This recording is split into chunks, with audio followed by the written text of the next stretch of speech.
Hey, I may have figured out one of the main obstacles to making injectable ecdysterone, and this is something that I'm not going to follow through with, but I know there's others out there that are still looking into this. So I just wanted to touch on this real quick. Again, this will be an unedited video, and I just want to breeze through this real quick and share what I've learned. Now, as I've discussed before, when you're making an injectable ecdysterone, your main obstacle is getting it to stay in solution. Now, we've solved that problem, and I've visited that before.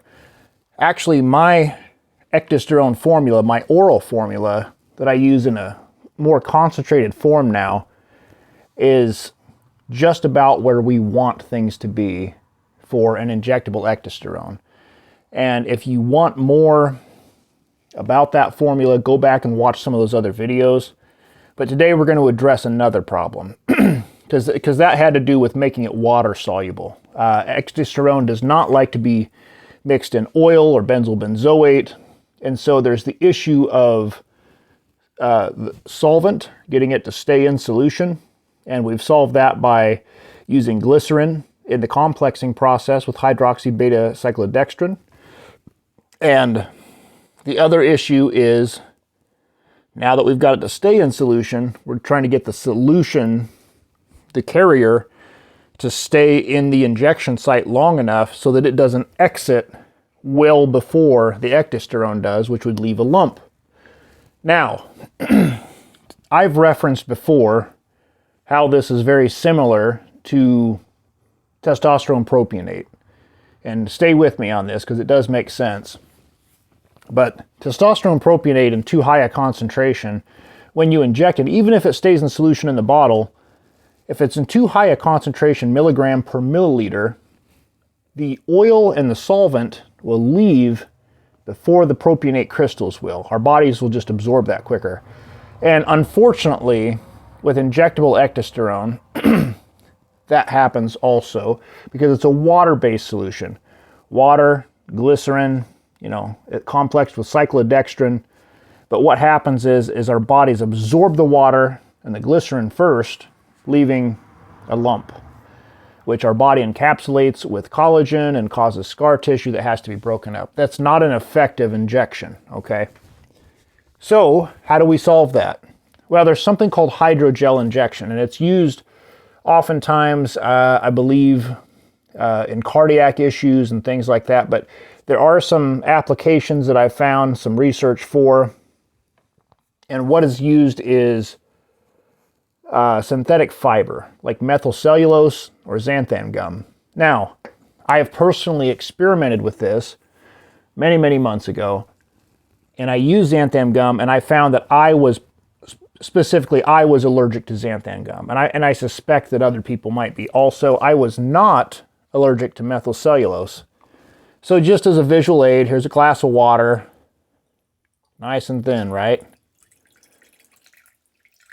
Now imagine, with no modifications, that water being in an injection in your body, and how quickly that's going to leave the system, okay? So what we want to do is find, and again, I'm not going down this route again, but if someone else wants to find the appropriate amount of when, it's too big of a mixer, to find the proper solubility to where we're at a saturation point, to where it becomes thick enough, but not lumpy, to form what's called a hydrogel. It's basically just adding a synthetic fiber or a natural fiber along with your carrier, which is water in this case, and your sterilizer. So benzyl alcohol, just 1.5% minimal percent. We've also got a lot of glycerin in the mix. And let's see if we can just add a little more water here. This is all off the cuff, by the way, so welcome to the mess. And this stuff stays a little lumpy. I should have brought an electric mixer over here for this demonstration, because really mechanical mixing is the best way to break this up.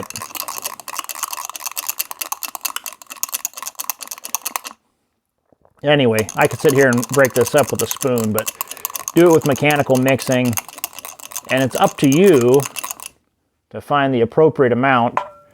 Now that's just a bunch of thick, but see how thick that is? Way too thick.